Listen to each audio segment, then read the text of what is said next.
नमस्कार दोस्तों, दिल से स्वागत है आपका फिर से एक नई और सच्ची क्राइम स्टोरी में। 14 मई 2018 यूनाइटेड किंगडम के क्लीवलैंड पुलिस को एक व्यक्ति कॉल करता है। यह व्यक्ति बहुत घबराया हुआ था। घबराती हुई आवाज में बताता है कि लगभग 7:20 पर वो खाना लाने के लिए घर से बाहर गया था और जब 8:30 बजे के आसपास वह घर वापस आया तो देखा कि उसकी बीवी के हाथ पैर बंधे हुए हैं। वह घर के लिविंग एरिया के नीचे पड़ी हुई है। उसके नाक और गर्दन से खून बह रहा है। पुलिस तुरंत उस एड्रेस पर एम्बुलेंस और अपनी पुलिस की टीम को भेजती है। शुरुआती जांच में पुलिस फाइंड आउट करती है कि इस घर में कोई फोर्स एंट्री के निशान भी नहीं है, यानी कि जिस व्यक्ति ने यह सब किया है वह घर में जबरदस्ती नहीं घुसा था, क्योंकि घर में न तो कोई खिड़की और ना ही कोई दरवाजा टूटा हुआ था। लेकिन सोचने वाली बात यह है कि इस 1 घंटे के अंदर यूनाइटेड किंगडम जैसे देश में रहने वाले एक इंडियन कपल के साथ ऐसे किसकी दुश्मनी थी कि उसने इस महिला को इतनी बेरहमी से मारा है। उसके हाथ पैर डक्ट टेप से बंधे हुए थे, उसके नाक से खून बह रहा था और उसके शरीर पर कई जगहों पर चोट के निशान थे। तो आज के इस वीडियो में हम लोग फाइंड आउट करने की कोशिश करेंगे कि यूनाइटेड किंगडम में रहने वाले इस भारतीय मूल के परिवार के साथ आखिर ऐसा क्या हुआ था। तो इस पूरी कहानी की शुरुआत होती है 2002 से। इंग्लैंड में एक इंडियन मूल फैमिली रहती है। इस फैमिली में टोटल 5 मेंबर थे। पेरेंट्स के अलावा उनकी 3 बेटियां थी और बड़ी बेटी का नाम जेसिका था। 2002 में जेसिका डी मम्फोर्ड यूनिवर्सिटी से फार्मास्यूटिकल्स की पढ़ाई करने के लिए एडमिशन लेती है और इसी दौरान उसकी मुलाकात एक लड़के से होती है जिसका नाम होता है मितेश पटेल। ये दोनों बहुत अच्छे दोस्त बन जाते हैं और बहुत जल्दी ही इनकी दोस्ती प्यार में बदल जाती है और फाइनली 2009 में अपनी स्टडीज को पूरा करने के बाद यह दोनों परिवार की मर्जी से शादी कर लेते हैं। शादी से पहले मितेश पटेल का बिहेवियर बहुत ही अच्छा था। वह देखने में भी बहुत इनोसेंट लगता था और उसका व्यवहार भी ऐसा ही था, लेकिन शादी होने के कुछ ही दिन बाद उसका असली चेहरा सामने आया। एक पुरानी कहावत है कि हर चमकती चीज जैसे सोना नहीं होती, वैसे ही हर सामने दिखने वाली चीज भी सच नहीं होती। मितेश जिस तरह का दिखाई देता था असल में वो वैसा बिल्कुल भी नहीं था और शादी के 1 साल बाद यानी कि 2010 में ही उसने जेसिका के साथ मारपीट करना शुरू कर दिया था। उन दोनों के रिलेशन शुरू से ही इतना ज्यादा खराब थे क्योंकि मितेश ना तो जेसिका के पास जाता था और ना ही उसको टाइम देता था और जब इस बात पर जेसिका उससे आर्गुमेंट करती थी तो मितेश जेसिका के साथ मारपीट भी किया करता था। यानी कि जिस मितेश को जेसिका ने शादी से पहले देखा था बिल्कुल उसका उल्टा उसने मितेश को शादी के बाद पाया था। अब मितेश के व्यवहार के बारे में जेसिका ने जब अपने पेरेंट्स और अपनी सिस्टर को बताया तो उन्हें भी इस बात पर यकीन नहीं हुआ क्योंकि जेसिका की सिस्टर भी शादी से पहले मितेश के साथ मिली थी और वो देखने में बिल्कुल भी ऐसा नहीं लगता था। लेकिन अब जेसिका को उसके साथ ही समय बिताना था। ऐसे ही समय बीतता गया। अब समय आ जाता है 2015।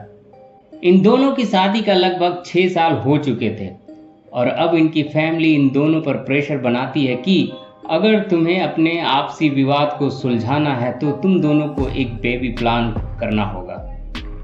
जिसके बाद ये दोनों एक बेबी की प्लानिंग करते हैं, लेकिन कई सारे अटेम्प्ट्स के बाद डॉक्टर इन्हें सजेस्ट करते हैं कि आपको IVF का सहारा लेना चाहिए और फिर जेसिका IVF का सहारा लेती है। लेकिन कई सारे अटेम्प्ट्स के बाद भी जेसिका प्रेग्नेंट नहीं हो पाती है और यहाँ पर जेसिका मेंटली बहुत प्रेशर में आ गई थी क्योंकि एक तो उसके हस्बैंड का बिहेवियर उसके लिए बहुत अच्छा नहीं था, दूसरी तरफ वो प्रेग्नेंट नहीं हो पा रही थी और इसी बीच मितेश पटेल अपने एक नए बिजनेस की शुरुआत करता है और वो एक नए इलाके में जाकर अपनी एक फार्मेसी की शॉप स्टार्ट कर देता है और वहीं पर रहने के लिए घर भी ले लेता है। जिस नेबरहुड में ये दोनों रहते हैं वो यूके का एक सेफेस्ट एरिया माना जाता था और वहां पर क्राइम रेट बिल्कुल 0 था। उसके बाद 2018 आ जाता है। अब शादी को 9 साल बीत चुके थे लेकिन अभी तक इन दोनों का कोई संतान नहीं थी। इसके बाद जब डॉक्टर्स जेसिका को फिर से आईवीएफ के लिए सजेस्ट करते हैं तो जेसिका का आईवीएफ सक्सेसफुल हो जाता है और इसी की खुशी में जेसिका 13 मई 2018 को अपनी फैमिली से मिलने भी गई थी और इस बात की खुशखबरी उसने अपने फैमिली को भी दी थी। सभी को यह लग रहा था कि घर में छोटा बेबी आएगा तो इनके रिलेशन भी आपस में ठीक हो जाएंगे, लेकिन उनमें से किसी को यह मालूम नहीं था कि उससे अगले ही दिन जेसिका यह दुनिया छोड़कर चली जाएगी। और अब दिन आ जाता है 14 मई 2018 को, जिस दिन शाम के तकरीबन 8:30 बजे मितेश पटेल ने पुलिस को कॉल करके इस बात का इंफॉर्मेशन दी थी कि वह शाम को खाना लाने के लिए बाहर गया था और इसी 1 घंटे के दौरान किसी ने उसके घर में घुसकर पहले उसकी बीबी के हाथ पैर बांधे और फिर उसका मर्डर कर दिया। अब पुलिस मौके वारदात पर पहुंचती है और इन्वेस्टिगेशन स्टार्ट हो जाती है। सबसे पहले मितेश पटेल के घर के बाहर लगे हुए कैमरे की छानबीन की जाती है तो पाया जाता है कि उस कैमरे की हार्ड ड्राइव घर में नहीं होती है। तब मितेश से इसके बारे में पूछा जाता है तो मितेश कहता है कि शायद जो घर में चोरी करने के लिए आया था वही उस ड्राइव को भी ले गया है, लेकिन यहाँ पर पुलिस को कहीं ना कहीं थोड़ा डाउट जरूर जा रहा था क्योंकि घर में कोई भी फोर्स एंट्री के निशान नहीं मिल रहे थे। अगर कोई चोर घर में चोरी करने के लिए आया था तो दरवाजे को तोड़कर अंदर घुसता है और ना ही घर से कुछ चोरी हुआ था। यह सबसे बड़ा पॉइंट था जिससे पुलिस अपनी इन्वेस्टिगेशन का रुख मितेश की तरफ कर लेती है क्योंकि इस घर में वो दोनों ही रह रहे थे और जब इस घर की छानबीन की जाती है तो उस कैमरे की हार्ड ड्राइव मितेश के रूम में मिल जाती है, यानी कि उस हार्ड ड्राइव को छुपा कर रखा गया था।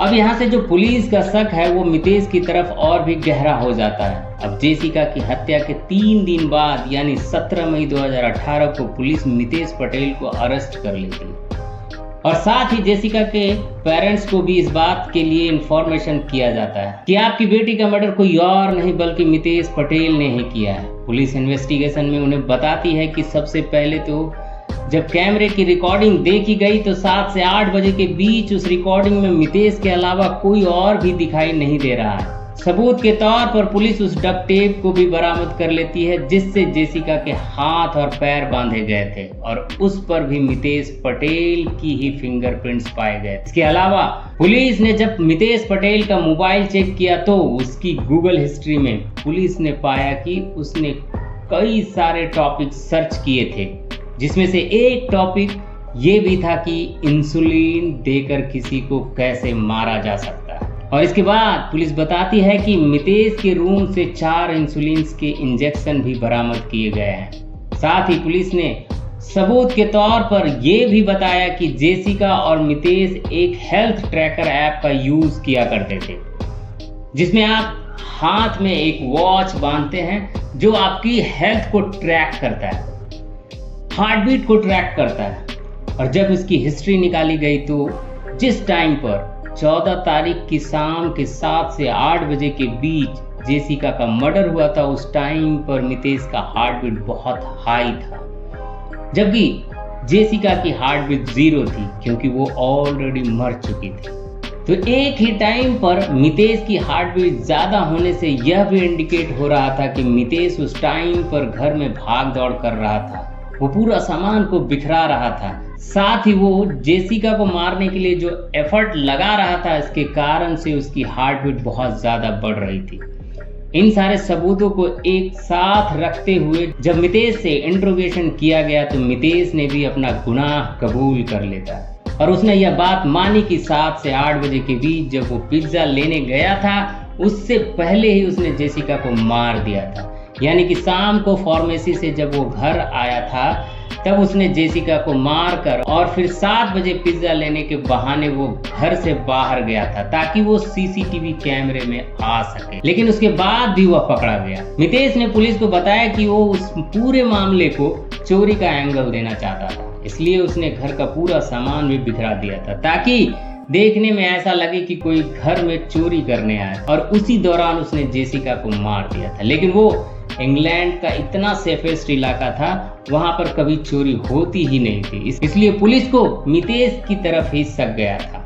और सारे सबूत भी उसके खिलाफ आ गए थे। लेकिन सवाल यहाँ पर ये उठता है कि आखिर मितेश ने अपनी बीवी जेसिका को मारा क्यों, जबकि इन दोनों ने लव मैरिज की थी। अब यहाँ पर इतना बड़ा खुलासा हुआ जिसे जानने के बाद जेसिका और मितेश दोनों के ही पेरेंट्स हैरान हो गए। यहाँ पर मितेश ने पुलिस को बताया कि मितेश गे है और शादी से पहले ही उसके कई लड़कों के साथ फिजिकल रिलेशन है। शादी उसने सिर्फ इसलिए की थी क्योंकि इसके बारे में यह दुनिया को और अपने परिवार को पता नहीं लगने देना चाहता था, इसलिए उसने जेसिका से शादी कर ली थी। और शादी के बाद उनके रिलेशन भी इसलिए खराब रहते थे क्योंकि मितेश जेसिका के पास नहीं आता था, इसलिए इन दोनों के बीच अनबन होती रहती थी और इसी कारण से शादी के 9 साल बाद भी उनके कोई बच्चा नहीं था। मितेश पुलिस को यह भी बताता है कि जेसिका को मारने के बाद वह अपने लेटेस्ट बॉयफ्रेंड अमित के साथ ऑस्ट्रेलिया शिफ्ट होने वाला था।